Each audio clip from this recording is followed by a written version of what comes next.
जय Shri Shyam everyone, this is your educator Sakshi Dua welcomes you to CMA foundation grooming education. तो बच्चों, आज के इस वीडियो में हम लोग बात करने वाले हैं 15 most important MCQs of the subject business economics. तो आइए विदाउट वेस्टिंग एनी टाइम देखते हैं हमारे आज के क्वेश्चंस। तो सबसे पहला क्वेश्चन है, if PPF is linear it implies.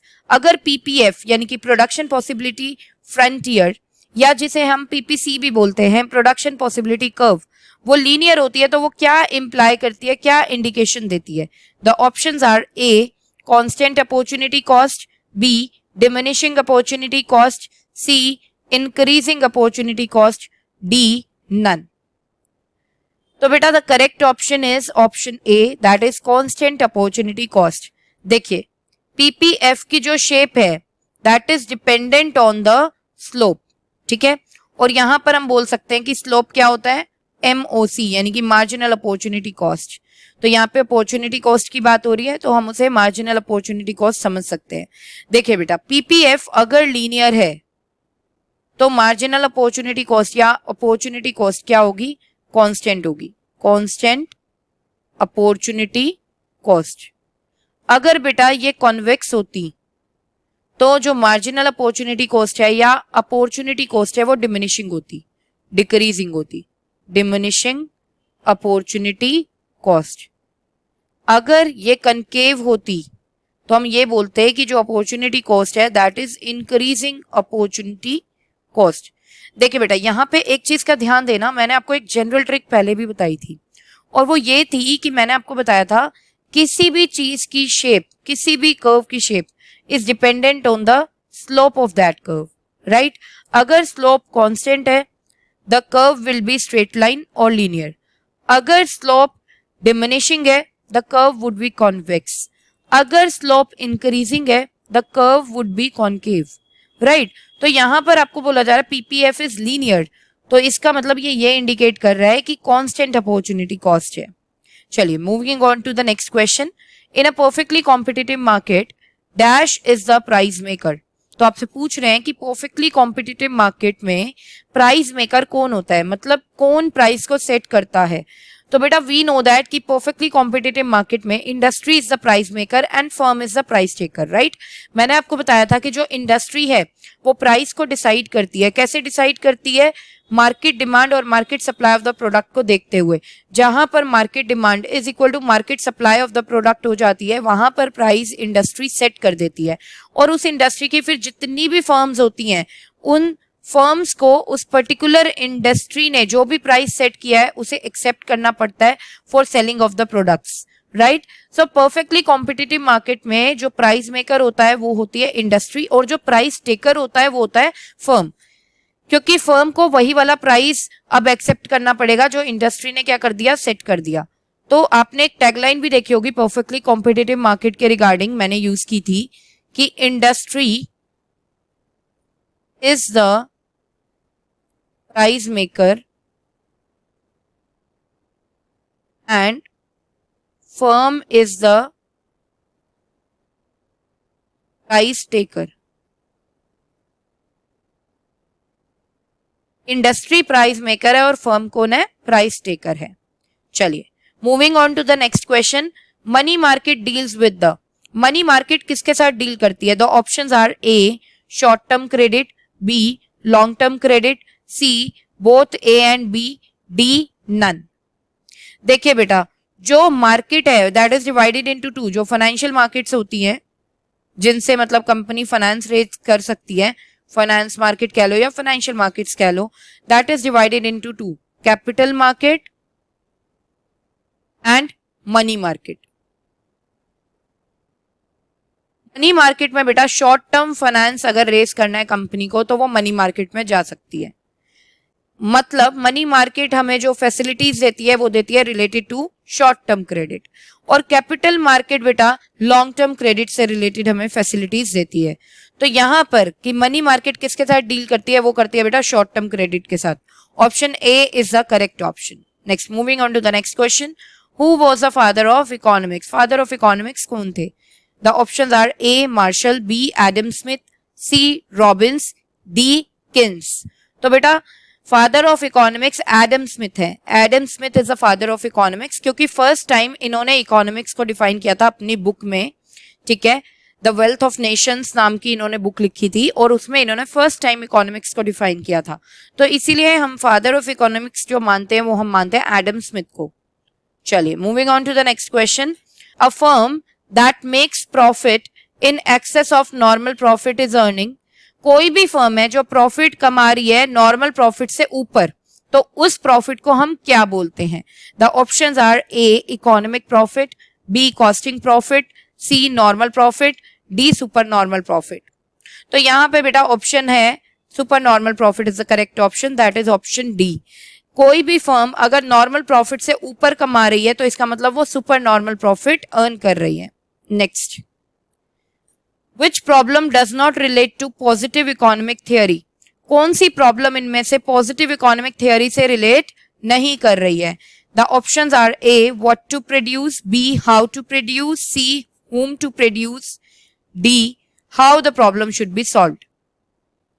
तो देखिए बेटा, पॉजिटिव इकोनॉमिक्स थियरी क्या होता है? पॉजिटिव इकोनॉमिक्स थियरी होता है जो एक्चुअल सिचुएशन को डील करती है, एक्चुअल सिचुएशन को स्टडी करती है, डिजायर्ड सिचुएशन को स्टडी नहीं करती है। मतलब पॉजिटिव इकोनॉमिक थ्योरी में हम ये देखते हैं कि क्या हो रहा है रियल लाइफ में, क्या होना चाहिए वो नहीं। और एक होती है normative economic theory. Normative economic theory में हम ये देखते हैं कि क्या होना चाहिए, व्हाट शुड बी, क्या हो रहा है वो नहीं, रियल सिचुएशन क्या है वो नहीं, एक्चुअल सिचुएशन क्या है वो नहीं, बट डिजायर्ड सिचुएशन को हम स्टडी करते हैं कि क्या होना चाहिए। तो अब हमसे क्वेश्चन में यही पूछा जा रहा है कि कौन सी प्रॉब्लम ऐसी है जो पॉजिटिव इकोनॉमिक थियरी से रिलेटेड नहीं है। मतलब इन शॉर्ट ये पूछा जा रहा है कि कौन सी प्रॉब्लम ऐसी है जो नॉर्मेटिव इकोनॉमिक थियरी से रिलेटेड है, राइट। तो आइए देखते हैं बेटा। देखिए, what to produce, how to produce, for whom to produce. What to produce क्या बनाए, हाउ टू प्रोड्यूस कैसे बनाए, फॉर हुम टू प्रोड्यूस किसके लिए बनाए। ये सारी हैं पॉजिटिव इकोनॉमिक थियरी से रिलेटेड, पॉजिटिव इकोनॉमिक्स से related, right.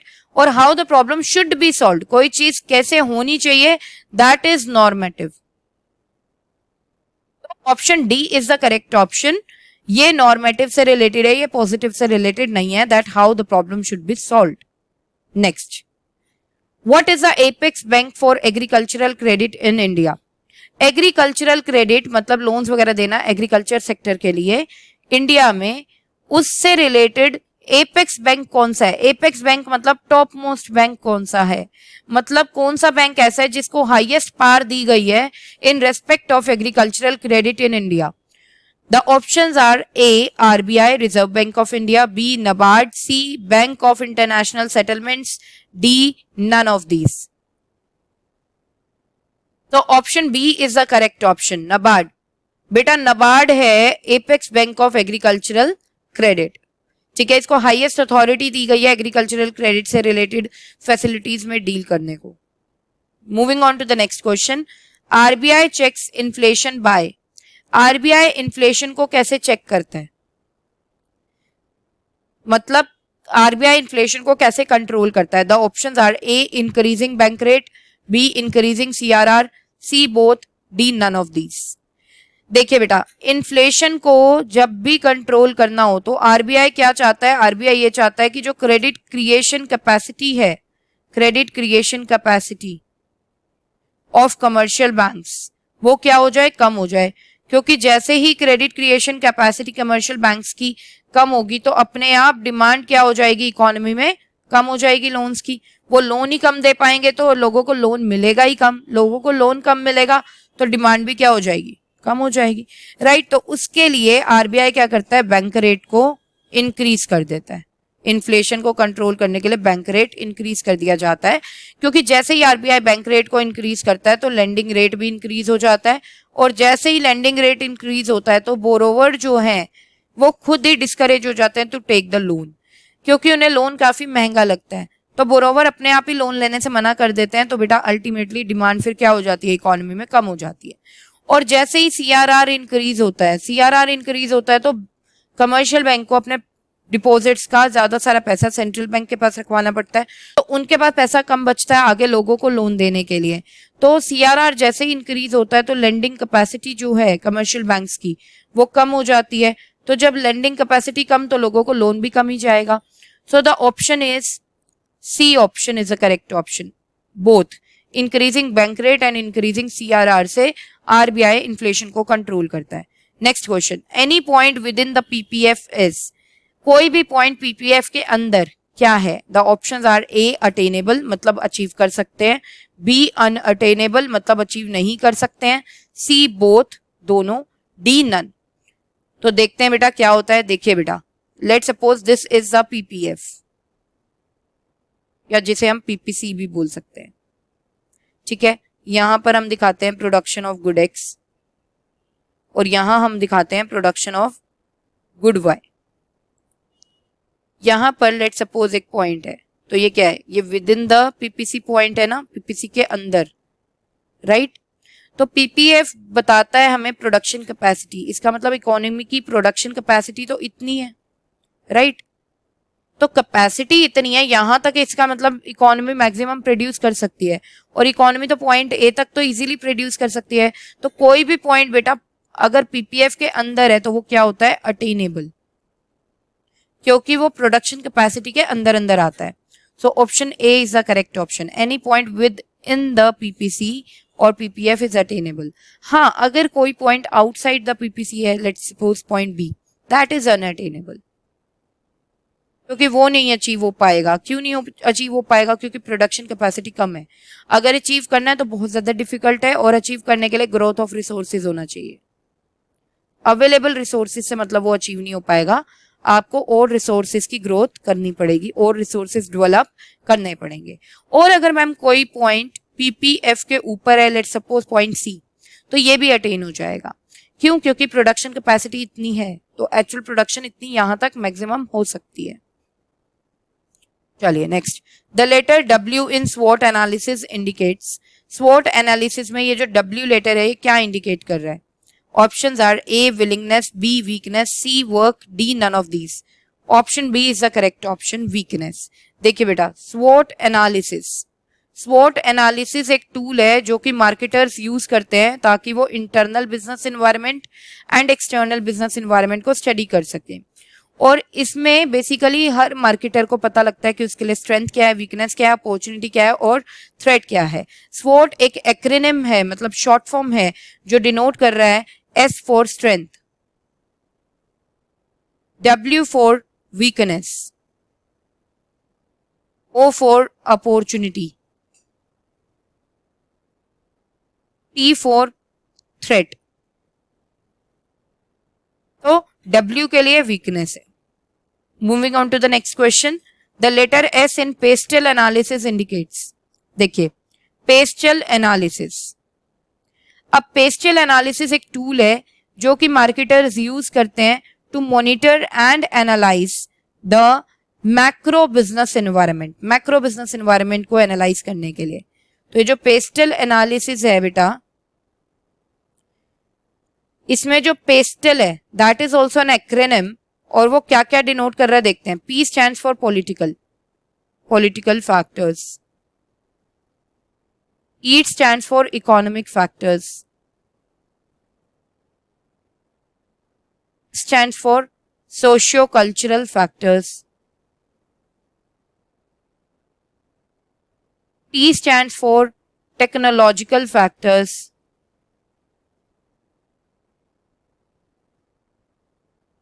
E stands for environmental factors,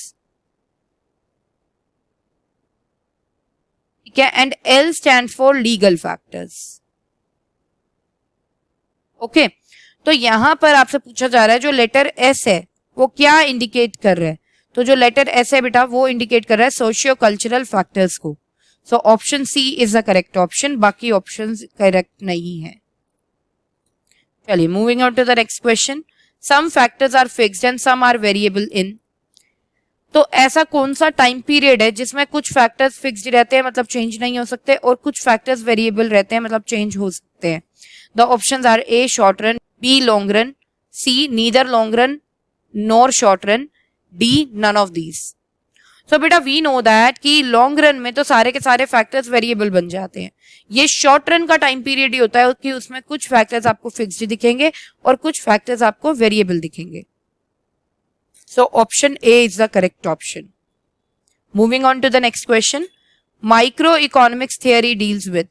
Microeconomics की जो theory है वो किसके साथ deal करती है?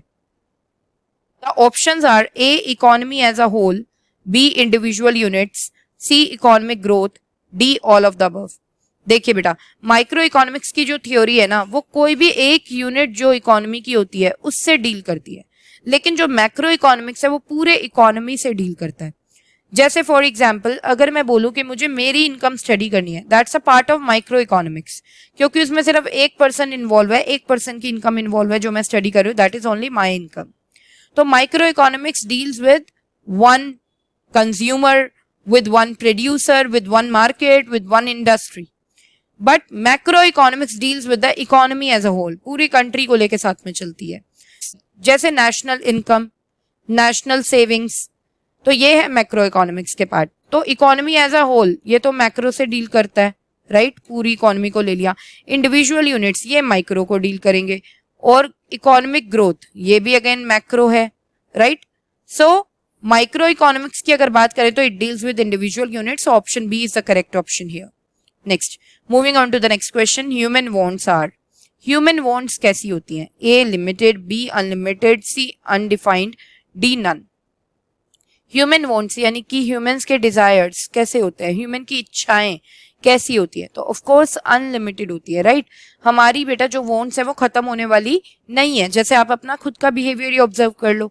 आप अपने पेरेंट्स को बोलोगे मुझे साइकिल चाहिए, उन्होंने साइकिल दिला दी. फिर आप बोलोगे मुझे बाइक चाहिए, बाइक दिला दी. फिर आप बोलोगे मुझे कार चाहिए, कार दिला दी. फिर आप बोलोगे मुझे आईफोन चाहिए. और ऐसे ही ये जो वांट्स होती है, कभी आप ये नहीं बोलोगे पापा मुझे अब कुछ नहीं चाहिए, है ना? क्या होता है, कोई ना कोई हमारे माइंड में चीज होती है, हमें ये चाहिए, हमें ये चाहिए, हमें ये चाहिए. हमारा ह्यूमन नेचर ही ऐसा है कि we are greedy, we want more more more and more. Okay, so option B is the correct option.